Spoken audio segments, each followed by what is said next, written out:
চলে আসলাম চাটখিল, গোবিন্দপুর, রমাপুর দুইটাই ধরে এটাকে। এটা হচ্ছে চাটখিলের আপনার হাওয়া ভবন বলে, অনেক সুন্দর। আসলে আমরা হাওয়া ভবন চাটখিলে এত সুন্দর একটা জায়গা আছে আমরা জানতাম না, তো আসলে দেখতে আসলাম।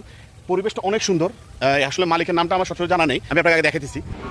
এদিকে হচ্ছে চাটখিল থেকে আসলে মেন রোড থেকে পূর্ব পথ আর পশ্চিম পাশের পথ। প্রথমে আপনার ঢুকতে একটা গেট আছে, গেটের দিকে ঢুকলে প্রথমে চলন ঢুকলাম। রাস্তাটা অনেক সুন্দর, দুই পাশে দুইটা ঝর্ণা থাকে, পরিবেশটা অনেক মনোরম। আর গোধূলির সময় তো দেখতে অনেক ভালো লাগে। ঝর্ণা দুইটা অলরেডি চলতে থাকে মাগরিব পর্যন্ত।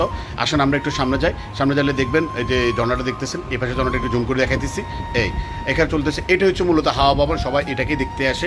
আর এখানে একটা ঐতিহ্য, একজন ঐতিহ্যবাহী লোকে এটা মানুষকে আসা যাওয়া এবং দেখার জন্য। আর এগুলো দেখতেছেন এখানে সিরাজ ভাই আছে, অবশ্যই বুঝতে পারতেছেন আমরা সিরাজ ভাইয়ের সাথে আসলাম, এসে এখানে শুটিংয়ের ব্যবস্থা চলতেছে, শুটিংয়ের স্কিপগুলো করতেছে।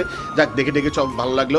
এবার চলেন আমরা ভিতরে যাই, ভিতরে পরিবেশগুলো দেখি। প্রথমে ঢুকতে সদর দরজা, এখানে কিছু ছাত্ররা থাকে, ওরা ভিতরে পড়ালেখা করতে নামাজ পড়তে ঢুকছে।